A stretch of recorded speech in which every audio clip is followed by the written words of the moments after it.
Hello and welcome to Indus News live from Islamabad. I am Muneeb Hamid with the news of this hour. Let's begin with the headlines first.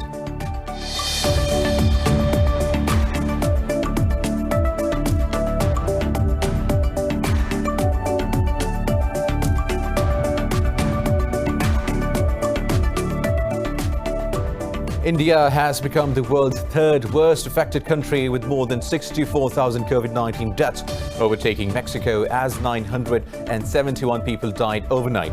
India's coronavirus infections have crossed 3.6 million after more than 78,000 tested positive in a day. Meanwhile, in Pakistan, 6 people have lost their lives to the virus overnight, taking the toll to 6,294 with over 295,000 cases. Globally, the virus has claimed more than 846,000 lives, while over 25 million have contracted the disease. Israel's Prime Minister Benjamin Netanyahu says Tel Aviv is in secret talks with several Arab states to establish ties. In a press conference with Special Advisor to U.S. President Jared Kushner, Netanyahu said there are many more unpublicized meetings with Arab leaders. Kushner said the stage is set for other Arab states to follow suit.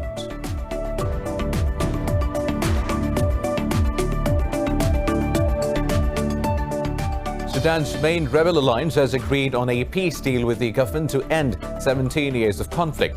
The state media said Sudan's Revolutionary Front, the southern states of South Kordofan and the Blue Nile inked the deal with the government after year-long talks. Instead, a formal signing ceremony is planned for today in neighboring South Sudan's capital, Juba.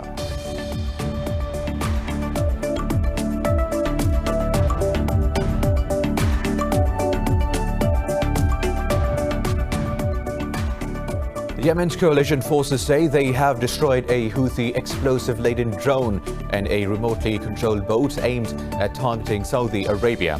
In a statement, coalition spokesman Turki Al-Malki said the drone was downed at the kingdom's Abha International Airport, while the boat was destroyed in the south of the Red Sea.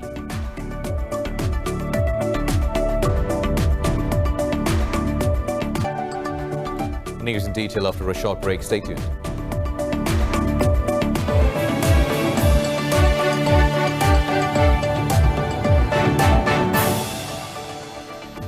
Welcome back. Now we'll have the news in detail. We begin from India, which has become the world's third worst affected country with more than 64,000 COVID-19 deaths, overtaking Mexico as 971 people died overnight. India's coronavirus infections have crossed 3.6 million after more than 78,000 tested positive in a day. Globally, the virus has claimed more than 846,000 lives, while over 25 million have contracted the disease. More in this report. Even with the outbreak slowing down in the Americas, thousands continue to die every day as the virus wreaks havoc in Europe and India. India is now the epicenter of the virus, reporting the third highest infections tally and the fourth highest death toll in the world. In the US, the states of Iowa, Minnesota, North Dakota, and South Dakota report record daily infections. As Mexico's death toll crosses the 64,000 mark, health authorities press onward to secure a vaccine from multiple countries. COVAX facility promises to give us access to 20% of vaccines to help with 20% of Mexico's population. We agree, depending on what the health ministry says, but it is a good option because the risk is shared among the countries with the vaccines, but it's not enough. We cannot depend on it. COVAX promises to help with 20% of the population. We need a bigger quantity of vaccines, and so do other countries as well. That's why we are all holding bilateral talks. Over in Asia, mainland China reported 17 new imported cases with no domestic transmissions. In South Korea, new cases remained below 300 for the second day straight, with only 248 cases being recorded overnight. Whereas in Australia's second most populous state of Victoria, cases fell to a 7-week low. I know and understand that just as the vast majority of Victorians are doing the right thing, and that's central to this strategy working, I know that Victorians also want the clearest picture possible of what the next phase looks like. We cannot provide that certainty today. We cannot provide a detailed roadmap today, but we will provide that on Sunday. Another week's data is almost invaluable. In Europe, the UK has reported the highest daily cases since June 4th. Greece's total cases topped 10,000, half of which were reported just in August. Whereas in France, a persistent rise in infections jeopardizes the government's push to reopen schools this week. Meanwhile, in Pakistan, 6 people have lost their lives to the coronavirus in the past 24 hours. The Health Ministry says the death toll has reached 6,294 so far. The ministry said daily new cases have dropped to 213 from yesterday's 264. It said the number of active cases in the country is at 8,873. More than 280,000 patients out of some 295,000 have recovered, which accounts for a 94% recovery rate in the country. Sindh remains the most affected province with nearly 129,000 infections, while Punjab has reported over 96,000 cases so far. Now, the Pakistan Army says 3 soldiers have been martyred when terrorists opened fire on security forces in Khyber Pakhtunkhwa province. In a statement, the military's media wing said 4 others were also wounded during a search operation in South Waziristan. It said the terrorists attacked a security force's blocking position during the operation. The martyred soldiers are identified as Subedar Nadeem, Sepoy Salim and Lance Naik Musawwar. Pakistan has strongly condemned the recent incidents of desecration of the Holy Quran in Sweden and Norway. In a tweet, Foreign Office spokesperson Zahid Hafiz Chaudhry said freedom of speech cannot justify religious hatred. The spokesperson said ensuring respect for religious beliefs of others is a collective responsibility and critical for global peace. Yesterday, the OIC reaffirmed its resolve to tackle rising Islamophobia through UN resolutions. Moving on, Israel's Prime Minister Benjamin Netanyahu says Tel Aviv is in secret talks with several Arab states on establishing ties. In a press conference with Special Advisor to U.S. President Jared Kushner, Netanyahu said there are many more unpublicized meetings with Arab leaders. Netanyahu said these Arab leaders recognize that their true interests are to normalize relations with Israel. Meanwhile, Kushner said the stage is set for other Arab states to follow the suit. He said the UAE-Israel normalization deal was a giant step towards regional peace. Kushner said there is still much to do to complete the Abraham Accord.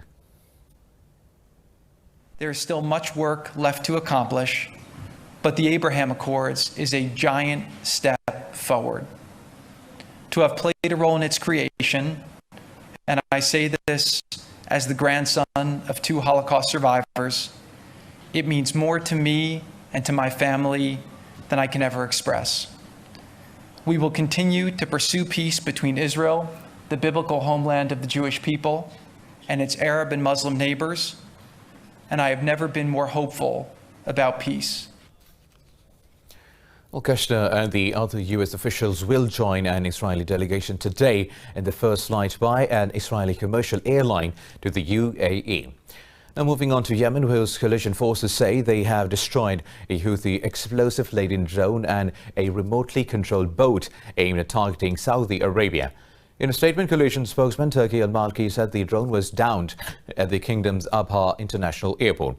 Al-Malki said although the drone was intercepted, some splinters fell at the airport. But he said no casualties were reported after the incident.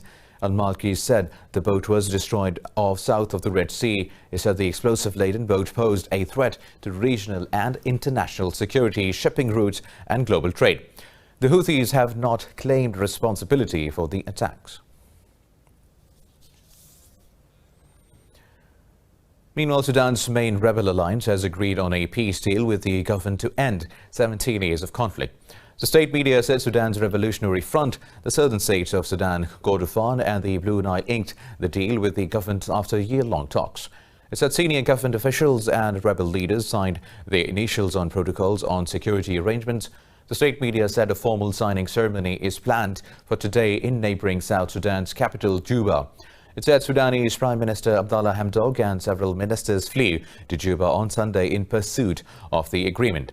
Hamdok said finding a deal had taken longer than first hoped after an initial agreement in September 2019. Meanwhile, in Lebanon, the future movement led by Saad al-Hariri has decided to nominate Mustafa Adib as the prime minister.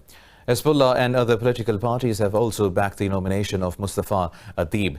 Adib is currently serving as Lebanon's ambassador to Germany. Earlier, Hezbollah said it is open to a French proposal for a new political setup in the country. A political crisis has gripped the country since the resignation of Prime Minister Hassan Diab over the Beirut explosion earlier this month.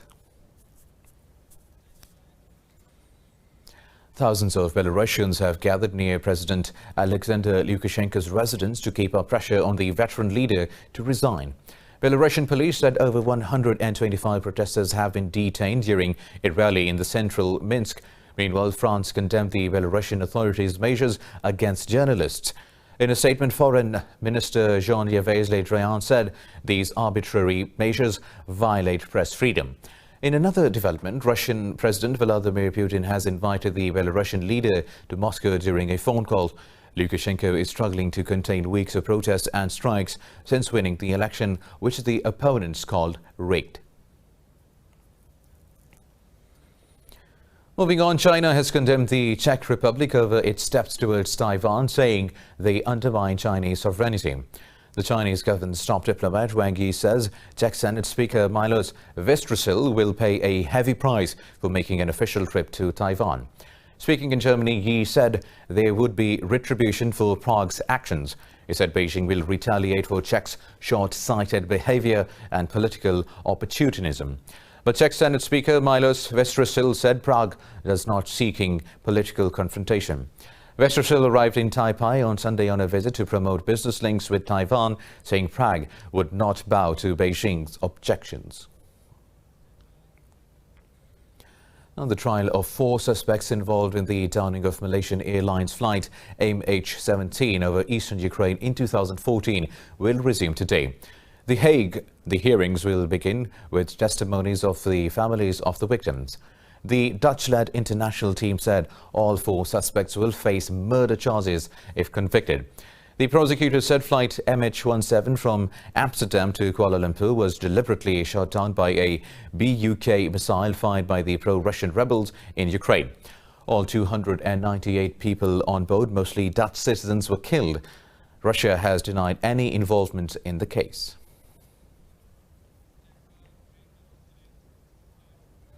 More news coming up after a short break. Stay tuned.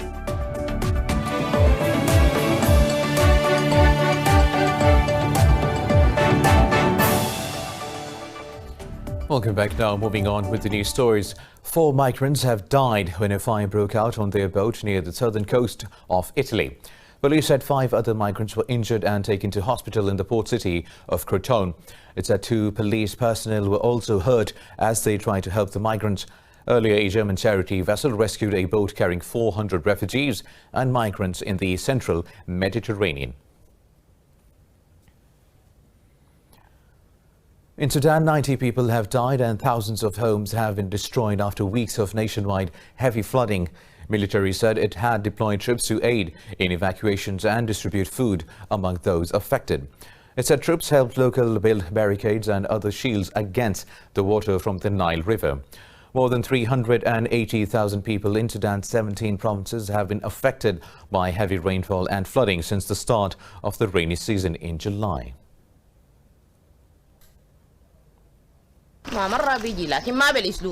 It always comes, the flooding, but never like this. This year we had a huge increase in a way that is simply, we're afraid of it. As you can see, he keeps removing it, the water. And no matter how much he removes, we keep getting more from the sea. You remove the water and it comes back from the River Nile right into the house. Well, the death toll from floods in Turkey's Black Sea province in Garrison has surged to 10. In a statement, Interior Minister Süleyman Soylu said rescue teams are still searching for 5 missing people. Authorities have rescued 157 people so far. Over $1 million have been utilized for recovery and rehabilitation work in the region. Meanwhile, in India, thousands of people have been evacuated by rescue teams of Maharashtra state as floods inundated villages and crops. Officials said nearly 2,500 people were evacuated from the flood-hit Nagpur district. State officials said rescue operations are still underway. Meanwhile, Central Madhya Pradesh State Chief Minister took an aerial survey of the flood-affected areas. He said water was receding, but destruction was tremendous. The rains support two-thirds of India's 1.3 billion population who live in rural areas and rely on farming. But excessive rains cause many problems like floods, landslides and waterborne diseases. Now, a 3-year-old girl was tangled with a kite's tail and swung 100 feet into air at a kite festival in Taiwan. The local media has reported that the girl has escaped only with the minor injuries as she fell on a crowd of surprised outlookers. The city's government officials said a rogue wind blew at the site, causing the tail of the kite to wrap around the waist of the child. They said festival activities were suspended after the incident for safety purposes.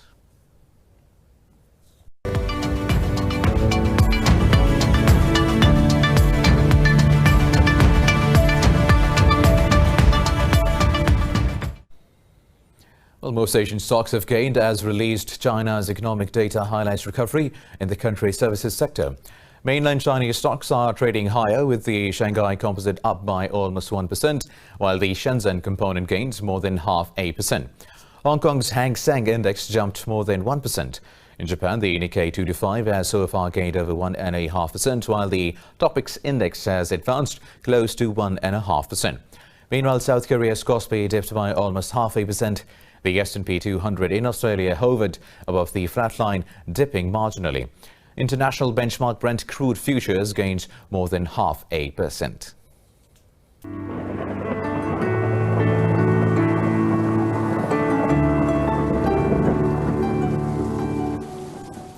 And now let's have a look at the weather updates across the globe.